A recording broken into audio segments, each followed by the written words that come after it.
جس طرح نیک اعمال کا اجر و ثواب بڑھا دیا جاتا ہے، اسی طرح گناہوں کا معاملہ بھی بڑھا دیا جاتا ہے۔ یعنی ایک نیکی کرے تو 10 گنا ثواب، 70 گنا ثواب، 700 گنا ثواب، یا اس سے بڑھ کر اللہ عطا فرماتا ہے۔ اسی طرح اگر رمضان میں بھی مسلمان اللہ تعالیٰ کی نافرمانی کرے، رمضان میں بھی گناہ کرے، تو جس طرح نیک اعمال کا اجر و ثواب بڑھ رہا ہوتا ہے، اسی طرح رمضان میں گناہ کرنے کا وبال یہ بھی بڑھ رہا ہوتا ہے۔ اس بات کو ان دو احادیث طیبہ سے سمجھنے کی کوشش کریں۔ سیدنا عبداللہ بن عباس رضی اللہ تعالیٰ عنہ اس حدیث کے راوی ہیں، فرماتے ہیں پیارے آقا صلی اللہ تعالیٰ علیہ وآلہ وسلم نے ارشاد فرمایا، جب ماہ رمضان آتا ہے تو ماہ رمضان کے استقبال کے لیے اللہ تعالیٰ پورا سال جنت کو سجاتا ہے، اور پورا سال رمضان کے استقبال کے لیے جنت کو سجایا جاتا ہے۔ اب دیکھیں رمضان کا اہتمام اللہ تعالیٰ کیسا فرما رہا ہے، تاکہ میرے بندے رمضان کی قدر کریں، اس کو عام مہینہ نہ سمجھیں، اس کو عام مہینوں کی طرح گناہوں میں، غفلت میں، اللہ رسول کی نافرمانی میں نہ گزاریں۔ تو فرمایا پورا سال رمضان المبارک کی آمد کی وجہ سے، اس کے استقبال کی خاطر جنت کو سجایا جاتا ہے۔ جب جنت سج جاتی ہے، دلہن کی طرح تیار ہوتی ہے، تو اب رمضان جب شروع ہوتا ہے تو پوری کائنات میں باقاعدہ اعلان کیا جاتا ہے کہ دنیا میں رمضان آ گیا ہے۔ زمین کے اندر رہنے والی مخلوق، زمین پر رہنے والی مخلوق، آسمانوں میں رہنے والی مخلوق، یہاں تک کہ جنت میں رہنے والی مخلوق کو بھی اس بات کا علم ہوتا ہے کہ دنیا میں رمضان آ گیا۔ اب جب جنت سج گئی تو جنت خود اللہ کی بارگاہ میں عرض کرتی، اے اللہ، اس ماہ مبارک میں جو تیرے نیک بندے تیری عبادت کر رہے ہیں وہ لوگ مجھے عطا فرما۔ اب اس سے آپ سوچیں، یہ چھوٹی بات نہیں ہے کہ انسان اگر اپنے آپ کو دیکھے تو خطاؤں کا پتلا ہے۔ شاید کوئی رات، کوئی دن ایسا نہیں گزرتا ہوگا جس میں انسان گناہ نہ کرتا ہو،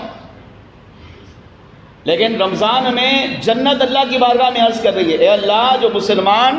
اس ماہ مبارک کو تیری عبادت میں گزار رہے ہیں،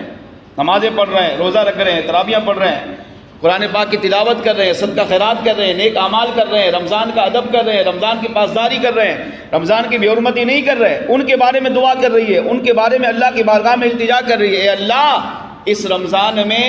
اپنے بندوں میں سے میرے اندر رہنے والے لوگ مجھے عطا فرما۔ کیا یہ کم ہے کہ مسلمان رمضان کو رب کی عبادت میں گزارے، اللہ رسول کی فرما برداری میں گزارے، اس کی نافرمانی سے اپنے آپ کو بچائے، تو جنت اللہ کی بارگاہ میں اس بندے کو اپنے اندر رہنے کے لیے مانگ رہی ہے۔ نمبر 2 فرمایا، پھر جنت کی حوریں، جنت کی ملائکہ، جب انہیں پتہ چلتا ہے کہ جنت میں، کہ دنیا میں رمضان آ گیا، اب وہ حوریں بھی اللہ کی بارگاہ میں دعا کرتی ہیں، اے اللہ، اس رمضان میں عبادت کرنے والے لوگوں کو ہمارا شوہر بنا۔ سوچے انسان ہے کیا سوائے خطا کے؟ انسان کی اوقات کیا؟ اپنے آپ کا جائزہ لے، انسان کچھ بھی نہیں ہے۔ لیکن اگر یہی انسان اپنی انسانیت کو پہچانے، یہی انسان اگر یہ پہچان لے کہ اللہ نے مجھے انسان کیوں بنایا، یہی انسان اپنی انسانیت کو پہچان کر پھر دنیا اپنے رب کی عبادت، فرما برداری، مصطفیٰ جان رحمت کی فرما برداری میں گزارے، تو یہی انسان فرشتوں سے بھی افضل والا بن جاتا ہے، جس کی پیدائش ایک گندا قطرہ، لیکن اگر انسانیت اپنا لے تو یہی فرشتوں سے بھی افضل والا۔ اور شان و مرتبہ کتنا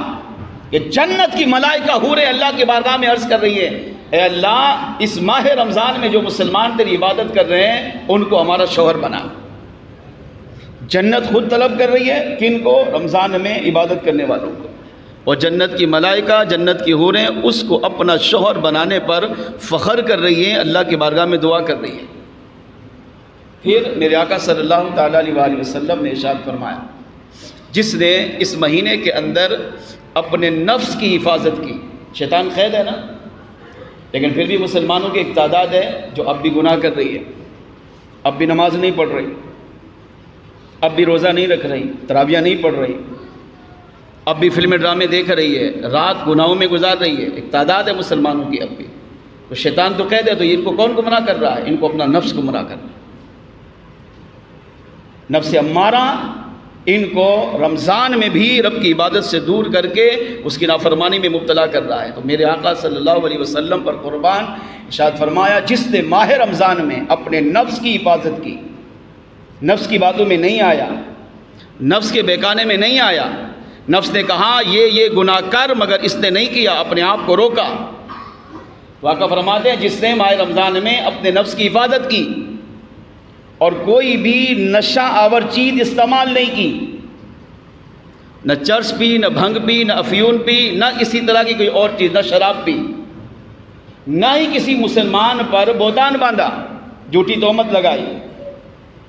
نفس کی حفاظت کی، نمبر 2 نشہ آور چیز استعمال نہیں کی، نمبر 3 مسلمان پر بہتان نہیں باندھا، نمبر 4 کوئی گناہ بھی نہیں کیا،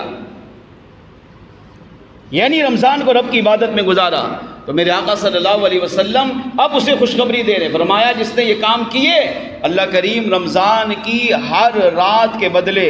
جنت کی 100 حوروں سے اس کا نکاح فرمائے گا، ہر رات کے بدلے 100 حوریں۔ اب فرمایا پھر اس کے لیے اللہ جنت میں ایک محل بنائے گا جو سرخ یاقوت کا ہوگا، زبرجد کا ہوگا، سونے ہیرے جواہرات ایسی قیمتی انمول موتی سے وہ جنت کا محل بنتا ہے کہ جس کے بارے میں انسان نہ کبھی آنکھ سے دیکھ سکتا ہے نہ کان سے سن سکتا ہے، خیال ہی نہیں گزرا ہوگا کہ وہ کتنا خوبصورت ہے اور وہ کتنا بڑا ہوگا۔ میرے آقا علیہ السلام نے فرمایا کہ اللہ اس کے لیے، کس کے لیے؟ جس نے بہتان نہیں باندھا، رمضان میں گناہ نہیں کیا، رمضان میں شراب نہیں پی، رمضان کی پاسداری کی ہے، نفس کی حفاظت کرتا رہا، اللہ اس کے لیے جنت میں اتنا عالیشان محل بناتا ہے۔ فرمایا اگر ساری کائنات مل کر اس جنت کے محل میں سما جائے تو صرف اس کے محل کی اتنی جگہ کو گھیرے گی جتنی جگہ بکریوں کا ایک ریوڑ دنیا میں گھیر لیتا ہے۔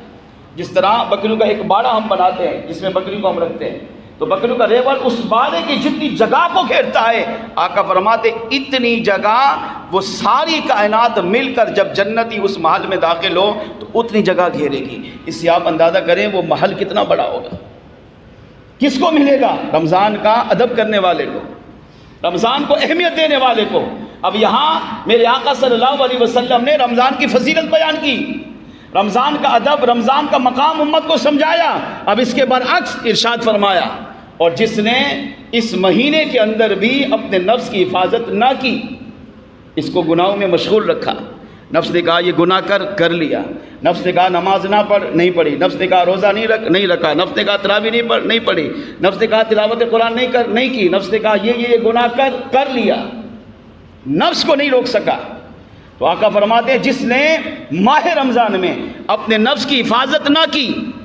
یا نشہ آور چیز استعمال کی، ایسی چیز کھائی جس سے نشہ چڑھا، یا کسی مسلمان پر بہتان باندھا، یا رمضان میں گناہ کیا، تو اللہ اس کا وبال اسے دنیا میں دیتا ہے۔ آخرت میں جو سزا ملے گی وہ تو الگ ہے، لیکن دنیاوی وبال اس کا یہ ہے، فرمایا ان گناہوں کی وجہ سے، رمضان کی بے حرمتی کرنے کی وجہ سے اللہ کریم اس کے سابقہ 1 سال کے نیک اعمال کو برباد فرما دے گا۔ پھر فرمایا لوگوں رمضان کے معاملے میں اللہ سے ڈرو، جس طرح اس مہینے میں نیک اعمال کا اجر و ثواب بڑھ جاتا ہے، اسی طرح گناہوں کا وبال بھی بڑھتا ہے۔ ایک نیکی کرو تو 700 گناہ سے بھی بڑھ کر ثواب ملتا ہے، اسی طرح ایک گناہ کرو تو اس کا وبال بھی پھر بہت بڑھ جاتا ہے۔ پھر فرمایا اللہ نے تمہیں 11 مہینے دیے اس لیے کہ تم 11 مہینے رب کی نعمتیں کھا کر لذت حاصل کرو، فائدہ اٹھاؤ اللہ کی نعمتوں سے، اور 1 مہینہ اللہ نے اپنے لیے رکھا۔